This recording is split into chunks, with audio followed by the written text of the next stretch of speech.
तो ये मैं प्रेडिक्शन में फलित के अंदर नवांश का यूटिलाइजेशन कैसे करते हैं वो मैं अभी बताने वाला हूँ।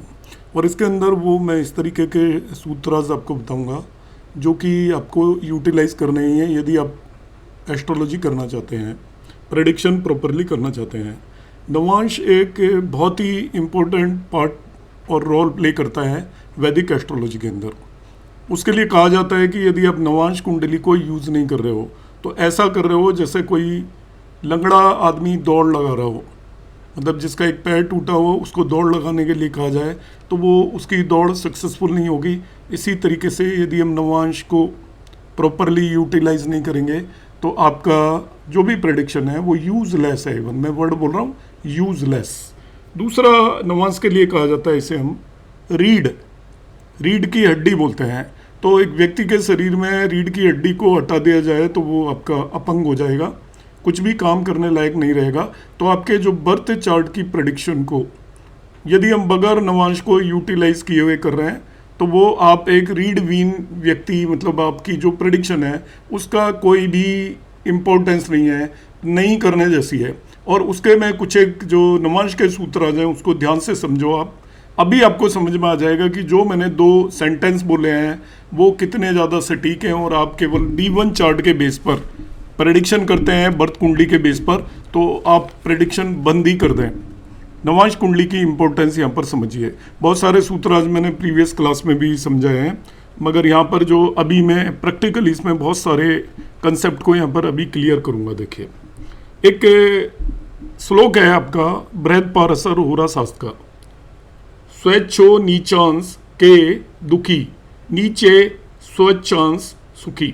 फिर से रिपीट कर रहा हूं, स्वेच्छो नीचांस के दुखी नीचे स्वच्छांश सुखी। अर्थात मतलब क्या है, जन्म कुंडली में यदि कोई ग्रह अपनी उच्च राशि में बैठा हुआ है, D1 चार्ट में कोई ग्रह अपनी उच्च राशि में बैठा हुआ है, एक्सोल्टेशन में बैठा हुआ है, और वही ग्रह आपकी नवांश कुंडली के अंदर नीच राशि में चला जाता है, डेबिलिटेट हो जाता है, तो वो आपका उसकी जो उच्चता है एक्सोल्टेशन वो बेकार हो जाएगी और वो नीच का ही समझा जाएगा। हालांकि ये पाराशरी में इस तरीके का लिखा हुआ है, प्रैक्टिकल एप्लीकेशन ऐसा है कि आपकी जन्म कुंडली में कोई भी ग्रह उच्च का बैठा हो, इस केस में कोई भी ग्रह उच्च का नहीं है जन्म कुंडली में। यहाँ पर आप देखोगे तो यहाँ पर लाइक शुक्र उच्च का है, जन्म कुंडली में कोई ग्रह उच्च का बैठा हुआ है, मगर नवांश कुंडली के अंदर वही ग्रह नीच का हो जाता है।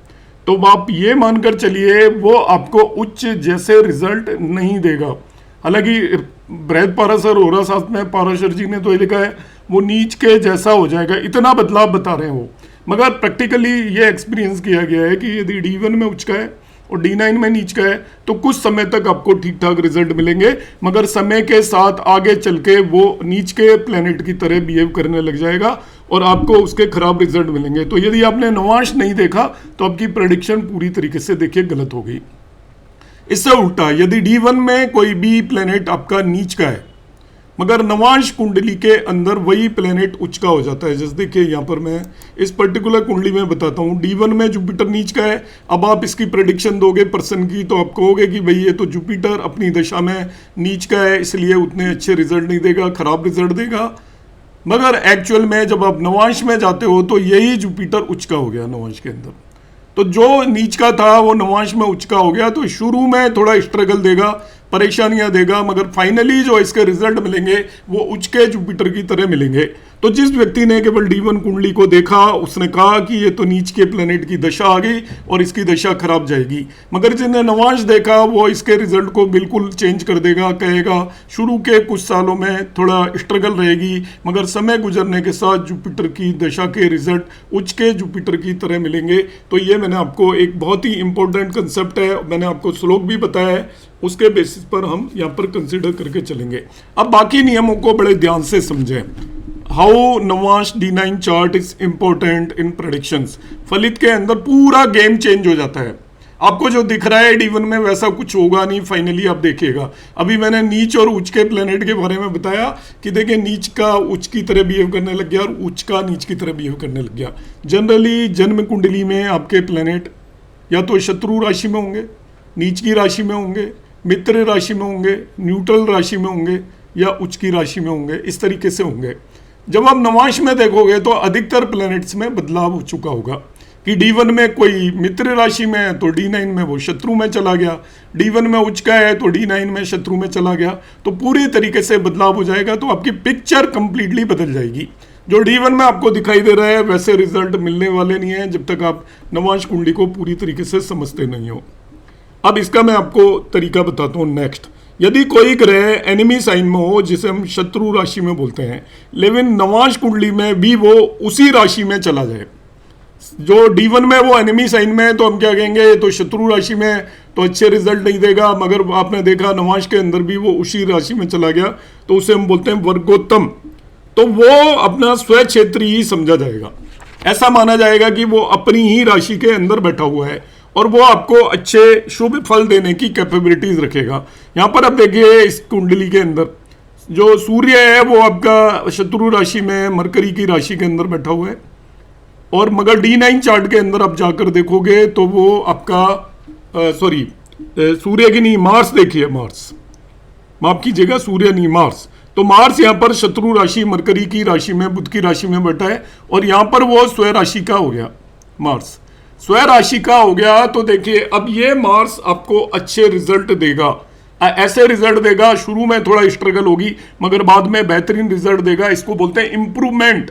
D1 से D9 में इंप्रूवमेंट हो गया तो जितना खराब आपको दिखाई दे रहा है मार्स उतना खराब नहीं होगा और बहुत बेहतरीन होगा। तो जब भी कोई प्लेनेट की पोजीशन इंप्रूव होती है, D1 में वो आपका शत्रु राशि में मगर D9 में वो मित्र या स्व राशि में चला गया है तो वो आपको स्व क्षेत्री जैसे रिजल्ट देना शुरू कर देगा कुछ ही दिनों में। तो इस तरीके से हम देखेंगे।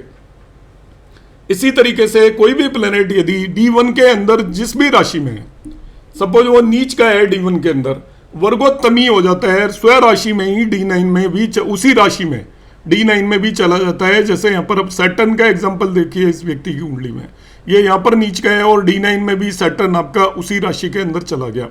यहाँ पर सूर्य को देखिए, सूर्य भी यहाँ पर आपका शत्रु राशि में है और यहाँ पर भी वो नवांश के अंदर भी 3 साइन के अंदर चला गया। इस व्यक्ति को ये दोनों प्लेनेट, ये नीच का ग्रह भी, इसके लिए जो नियम है मैं बृहस्पति होरा शास्त्र का नियम बता रहा हूँ कि कोई भी प्लेनेट यदि शत्रु क्षेत्रवर्ती हो लेकिन नवांश कुंडली में भी उसी राशि में चला जाता है तो वो वर्ग में उत्तमी हो जाएगा, स्वक्षेत्री होकर वो शुभ फल प्रदान करेगा।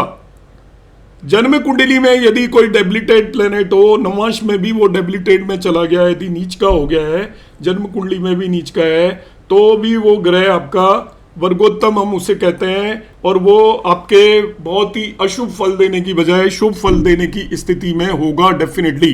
कंडीशन ये है कि वो आपका 6-8-12 का स्वामी नहीं होना चाहिए।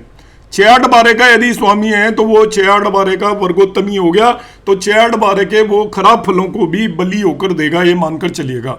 मगर वो 6-8-12 का लॉर्ड नहीं है, आपके अच्छे भावों का स्वामी है तो वो आपके अच्छे रिजल्ट देगा। तो यहाँ पे इस व्यक्ति की कुंडली में सैटर्न आपका, हालांकि देखिए 12th हाउस का भी लॉर्ड है और 11th हाउस का भी लॉर्ड है, तो 11th और 12th के बहुत ही स्ट्रॉन्ग ये रिजल्ट देगा।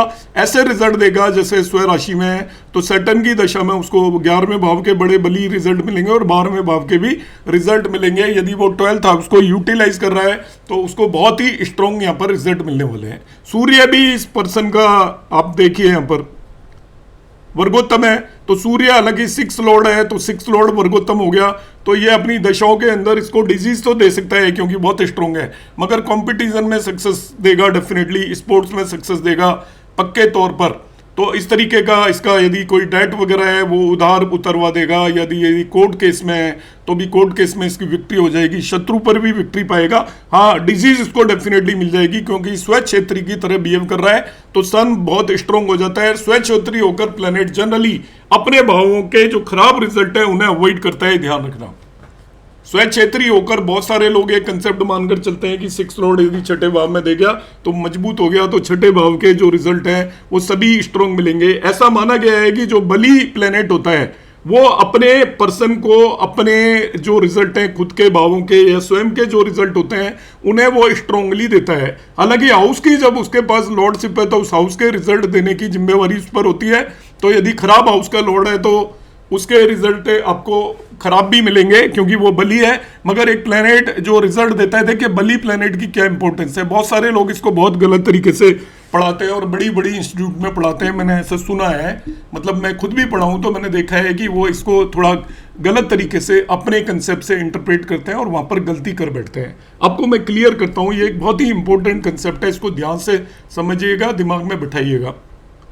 अभी मेरे माइंड में आया है तो मैं आपको ये बता रहा हूं कि होता क्या है कि जैसे ही आपका ये देखिए यहाँ पर 6 लॉर्ड है ये, और ये आपका यहाँ पर वर्गोत्तम हो गया। वर्गोत्तम का कंसेप्ट भी यहाँ पर आपको अच्छे से मैं समझाने की कोशिश करूंगा। सैटर्न है, ये भी वर्गोत्तम हो गया इस पर्सन की कुंडली में। तो सैटर्न वर्गोत्तम है तो 11th एंड 12th लॉर्ड है। तो शनि ने देखिए एक प्लेनेट कौन कौन से रिजल्ट देता है। प्लेनेट रिजल्ट देता है सबसे पहले अपने नेचुरल सिग्निफिकेशंस के। अब ध्यान से समझिए, नेचुरल सिग्निफिकेशंस के तो बहुत स्ट्रॉन्ग रिजल्ट देगा। तो वर्गोत्तम होने की वजह से देखिए क्या एडवांटेज मिला उसने। शनि को जो अपने रिजल्ट देने हैं वो काफी वली होकर रिजल्ट देगा। और जनरली जब प्लेनेट स्ट्रांग होता है तो वो आपका बुरा नहीं करता, ये मानकर चलिए आप, वो आपको अपने अच्छे फल स्ट्रांगली देगा। स्वराशि का जैसा प्लेनेट होता है वो कंफर्टेबल रीजन में तो खराब स्थिति में नहीं है तो वो आपको अच्छे अच्छे रिजल्ट देने की पूरी कोशिश करेगा। अब ये 11th लॉर्ड है तो 11th हाउस के भी स्ट्रॉन्ग रिजल्ट ये सैटर्न देगा इस व्यक्ति को। और मगर 12th लॉर्ड है तो अब 12th लॉर्ड के अच्छे रिजल्ट भी देगा, मगर जो खराब रिजल्ट है वो भी देने की इसकी जिम्मेवारी है। तो वो खराब रिजल्ट भी आपको दे सकता है। मगर यहां पर यदि ये 12th हाउस के जो रिजल्ट देगा ना, देखिए क्योंकि सेकंड हाउस में बैठकर देगा, जहां पर बैठा होता है वो सोर्स की तरह एक्ट करता है। तो सेकंड हाउस में बैठकर 12th हाउस के रिजल्ट ये आपको देने वाला है। तो सेकंड हाउस का मतलब आपका परिवार पर खर्चा होगा। परिवार के लोग बाहर जा सकते हैं, अब्रॉड जाने में एक्सपेंसेस कर सकता है, परिवार के लोगों को बाहर भेज सकता है। क्योंकि ये 12th हाउस के रिजल्ट, 12th का मतलब लॉन्ग ट्रेवल, 12th का मतलब फॉरेन में जाके सेटलमेंट, 12th का मतलब एक्सपेंसेस, 12th का मतलब लॉसेस, और सोर्स क्या होगा उसका, फैमिली होगी। ये करेगा, मगर पॉजिटिव जो रिजल्ट है 12th के वो भी आपको मिल सकते हैं इस केस में। और इसी तरीके से 11th हाउस के रिजल्ट भी 12th वो सेकंड में बैठा है तो देखिए गेन्स, परिवार के लिए गेन होगी। सोर्स कौन होगा, परिवार के थ्रू इसे गेन होगी, ये मानकर चलिए आप। परिवार के थ्रू गेन, फैमिली के थ्रू गेन, और स्पीच के थ्रू गेन होगा इसको जब सैटर्न की दशा होगी, स्ट्रांगली गेन होगा। तो इसको मैं नेगेटिव नहीं बोल रहा हूं, पॉजिटिव नहीं बोल रहा हूं, ध्यान से समझना। क्योंकि आप लोग चाहते हैं कि सीधा स्ट्रेट फॉरवर्ड किसी भी प्लेनेट के लिए बता दिया जाए अच्छे देगा या बुरे देगा। ये अपना आप में सेंटेंस यूटिलाइज मत किया कीजिए। कोई भी प्लेनेट पूरी तरीके से अच्छे या बुरे रिजल्ट नहीं देता, दोनों रिजल्ट इनबिल्ट होते हैं। उसके नेचुरल सिग्निफिकेशन के रिजल्ट देता है, साथ ही साथ वो प्लेनेट भावों के रिजल्ट देता है। भाव के अच्छे बुरे दोनों रिजल्ट होते हैं। कोई भी प्लेनेट पूरी तरीके से अच्छा नहीं होता, पूरी तरीके से बुरा नहीं होता। कहां पर प्लेस्ड है उस पर क्या असर है। अब ये सैटर्न के साथ कोई युति में नहीं है तो उसे छोड़ दीजिए, इसे एस्पेक्ट भी कोई नहीं कर रहा है शायद यहाँ पर। हाँ, जुपिटर एस्पेक्ट कर रहा है तो ये अपनी दशा में देखिए जुपिटर के भावों के रिजल्ट देगा, लग्न के भी देगा और ये 10वें भाव के भी देगा सेकंड हाउस के अंदर बैठकर। सोर्स हो जाएगा 10th हाउस के रिजल्ट आपको मिलने वाले हैं, लग्न के भी रिजल्ट मिलने वाले हैं। बिकॉज जुपिटर जो प्लेनेट एस्पेक्ट करता है, जिन भावों को ये एस्पेक्ट करता है वहां के भी रिजल्ट आपको मिल सकते हैं। चौथे भाव को सैटर्न एस्पेक्ट कर रहा है तो चौथे भाव के भी रिजल्ट मिलेंगे, चौथे भाव में बैठे हुए प्लेनेट के रिजल्ट भी मिलेंगे। तो सैटर्न की दशा में इसको बहुत सारे रिजल्ट मिलेंगे। और ये सैटर्न क्योंकि वर्गोत्तम है तो रिजल्ट की क्वालिटी आप जैसा सोच रहे हो वैसे बिल्कुल नहीं मिलने वाली है, क्योंकि वर्गोत्तम प्लेनेट आपका बिल्कुल बदल चुकी है इसकी पिक्चर। अब ये डेबिलिटेड प्लेनेट नहीं है, नीच का नहीं है, ये आप इसे मानकर चलिए स्वयं राशि का शनि है इस व्यक्ति के लिए। अब आपकी इसकी लॉर्डशिप है जो इन्हें एस्पेक्ट कर रहे हैं, आप ध्यान रखिएगा स्वयं राशि का बली शनि इसको रिजल्ट देने वाला है। तो इस शनि को जो लोग नीच का समझ रहे थे वो बहुत बड़ी गलती कर रहे थे, ये नीच का नहीं रहा। अब ये इसके रिजल्ट की क्वालिटी काफी ज्यादा इंप्रूव हो चुकी है। इसी तरीके से यदि एक रूल और होता है, किसी व्यक्ति की यदि लग्न वर्गोत्तम हो तो वो भी काफी ज्यादा स्ट्रांग हो जाती है। साथ ही साथ यदि लग्न वर्गोत्तम के साथ यदि उसका चंद्रमा वर्गोत्तम हो, इस नियम को याद रखिएगा, लग्न के साथ चंद्रमा भी वर्गोत्तम हो, दोनों कुंडलियों में यदि स्व राशि का होकर बैठा हो तो वो ऑलवेज बहुत ही अच्छे उसको रिजल्ट मिलते हैं थ्रू आउट लाइफ। वो व्यक्ति मेंटली और आत्मा और आपके मन से काफी ज्यादा स्ट्रांग होता है, तो वो खराब से खराब परिस्थिति को संभाल सकता है। अब देखिए चंद्रमा वर्गोत्तम हो गया आपका, चाहे वो नीच का होकर भी वर्गोत्तम हो गया 8 साइन में, और यहाँ पर भी 8 में। इस कुंडली में नहीं है, मैंने कोई एग्जाम्पल लिया हुआ नहीं है, क्योंकि एग्जाम्पल मैं आपको सामने कुंडली खोल कर बता रहा हूँ जो मुझे मिल गई। तो आप इसको सिंपली समझिए, यदि चंद्रमा 8 साइन में है, D1 में और D9 में भी 8 का हो गया, और लग्न वर्गोत्तम है, तो वो पर्सन ना ही तो मन से हारेगा ना ही आत्मा से हारेगा। उसकी स्ट्रगल करने की कैपेसिटी बहुत ज्यादा होगी, बहुत बुरी से बुरी हालत में भी वो निकल कर वापिस आ जाएगा। आप इस तरीके से समझ सकते हो। इसी तरीके से एक और मैं इंपॉर्टेंट आपको कंसेप्ट बता रहा हूं। नवांश शेष जो होता है D9 चार्ट का जो लॉर्ड होता है, D9 चार्ट के लॉर्ड की बात कर रहा हूं मैं। जैसे इस कुंडली के अंदर D9 चार्ट का लॉर्ड क्या है, 9 साइन है। अब ये लॉर्ड यदि आपका ओन साइन में हो या एक्सोल्टेड हो, शुभ ग्रहों से, बेनिफिक प्लेनेट से एस्पेक्टेड हो या उनके साथ कंजक्टेड हो, उस पर कोई भी आपका मेलिफिक इन्फ्लुएंस ना हो, अशुभ असर ना हो, तो ऐसे व्यक्ति की जो पत्नी होती है वो बहुत धर्मपरायण होती है, ब्यूटीफुल होती है, हर तरीके से मल्टीटास्किंग करने वाली होती है, उसकी जिंदगी में बहुत ज्यादा इंप्रूवमेंट लेकर आती है।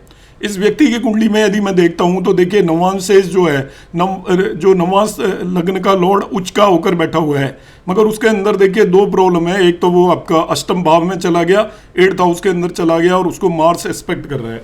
तो स्टिल इसकी जो पर्सन की जो वाइफ होगी वो डेफिनेटली बहुत ज़्यादा धर्मपरायण होगी, अच्छी होगी सभी तरीके से, मगर मार्स का इन्फ्लुएंस है और 8th हाउस का इन्फ्लुएंस है, तो लाइफ के अंदर थोड़े आपके अप एंड डाउन्स डेफिनेटली आते रहेंगे। बिकॉज ये प्योरली आपका जुपिटर बिल्कुल प्योर नहीं है। यदि इस पर मार्स का एस्पेक्ट नहीं होता और अष्टम भाव में नहीं होता तो ये इनके लिए बहुत ही ज़्यादा अच्छा होता। इसके लिए बहुत ही इंपॉर्टेंट है यदि आपने किसी के स्पाउस का वो देखना है करेक्टरिस्टिक, तो आप देखिए D9 का जो लॉर्ड है वो स्वयं राशि में है, मित्र राशि में है। यदि मित्र राशि में है तभी भी वाइफ अच्छी होगी, मगर शत्रु राशि में जाकर बैठ गया है तो आप ये मानकर चलिए कि दोनों के बीच में शत्रुता बनी रहेगी। आप किसी भी कुंडली को देखकर आसानी से कह सकते हो। यदि वो पाप ग्रहों से ग्रसित है, जैसे यहाँ पर नहीं है, मैं और एक कुंडली ले लेता हूँ उसके अंदर क्या है। क्या इसका नवांश लॉर्ड हम देखते हैं, इस व्यक्ति का सैटर्न है, और सैटर्न नवांश लॉर्ड यहाँ पर शत्रु राशि में जाकर बैठा हुआ है।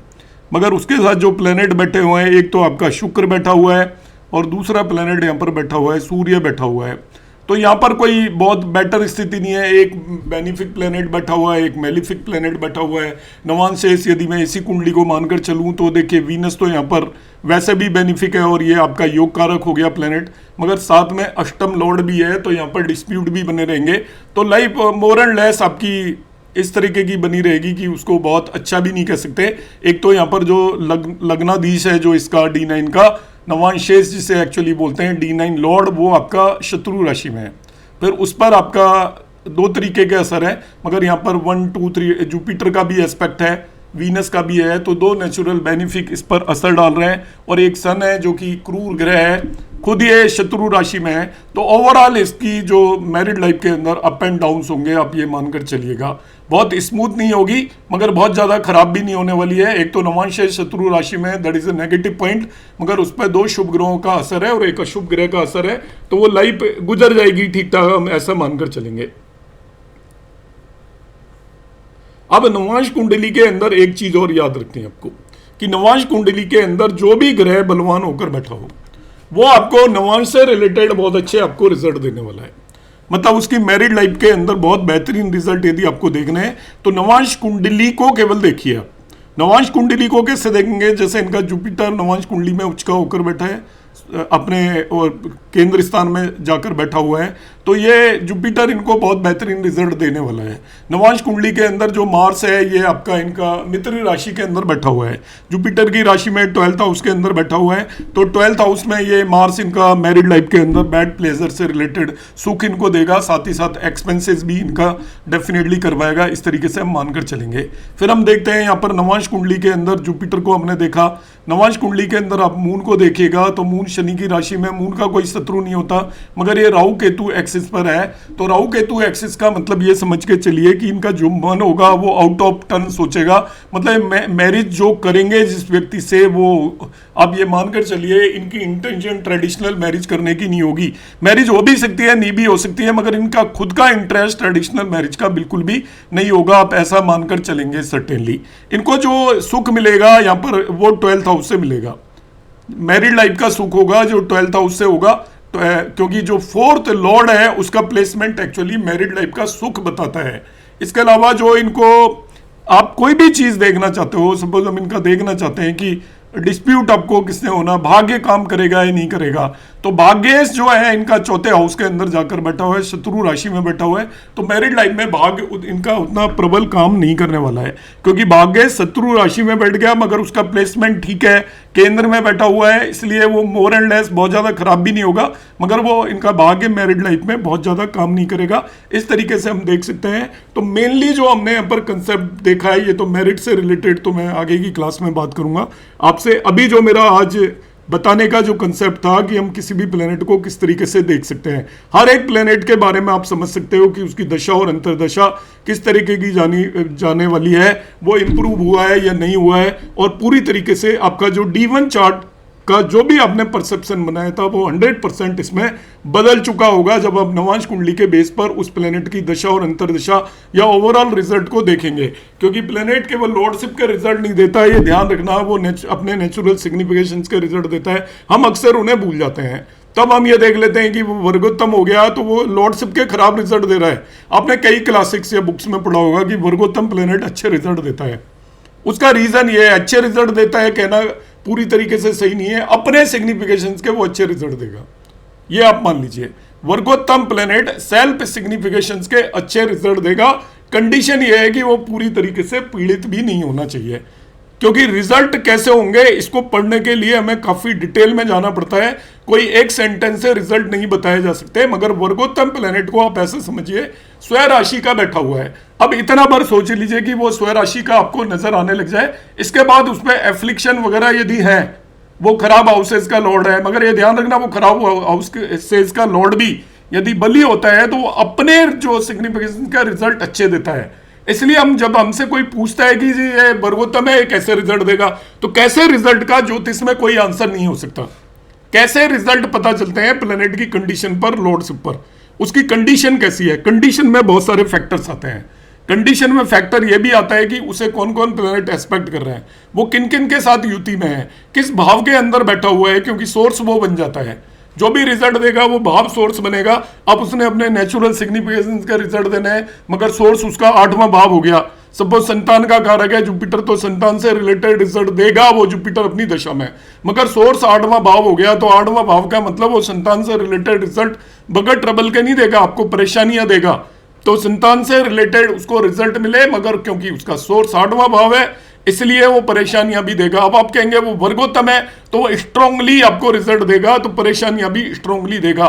तो सोर्स को आप कभी ना भूलें। और बली प्लेनेट का मतलब ये नहीं होता कि वो आपको हमेशा अच्छे या बुरे रिजल्ट देगा, क्योंकि रिजल्ट प्लेनेट जब देता है तो उसकी अपनी कंडीशन पर बहुत ज्यादा निर्भर करता है। एक प्लेनेट की कंडीशन डिसाइड होती है वो कहां पर प्लेस्ड है और उस पर वो कंबस्टेड है, प्लेनेटरी वॉर में तो नहीं है, ऐसे मल्टीपल फैक्टर्स काउंट होते हैं। तो मैं क्वालिटी ऑफ रिजल्ट की बात अभी तक नहीं की है। मैंने आपको बताया कि उसको देखने का परसेप्शन नवांश कुंडली से पूरी तरीके से बदल जाएगा, कि जिस प्लेनेट को आप उच्च का देख रहे हो वो हो सकता है आपको नीच का लगने लग जाएगा, जिसे नीच का देख रहे हो वो उच्च का लगने लग जाएगा, जिसे आप शत्रु राशि में देख रहे हो वो स्व राशि का दिखने लग जाएगा। यदि आपका वर्गोत्तम है तो केवल राशि उच्च और नीच के बेस पर आप रिजल्ट को कभी भी कंक्लूड नहीं कर सकते। ओवरऑल रिजल्ट जब देखने हैं तो हमें उस प्लेनेट की कंडीशन और पूरी तरीके से दशा सिस्टम आपको समझना पड़ेगा। जब तक आपको दशा सिस्टम नहीं आता तब तक आप इसको नहीं कर सकते। तो आप में से बहुत सारे लोगों ने 8-10 लोग हैं आप में से जिन्होंने करीब करीब जो मेरा दशा का कोर्स अभी आने वाला है तो आप उसे ज्वाइन करिए। तो इसमें आपको मैं आपके और कंसेप्ट को क्लियर करने की कोशिश करूंगा। तो दशा का मेरा कोर्स शुरू हो रहा है, हाँ 21 से हो रहा है। तो नवांश का ये मुझे लगता है कि आपका क्लियर हो गया है। आपका एग्जाम में इससे ज़्यादा कुछ भी नहीं आता और इससे ज़्यादा वो दे भी नहीं सकते, और ये मैक्सिमम मैंने बता दिया है। तो मैं अभी क्लास को एंड कर रहा हूँ।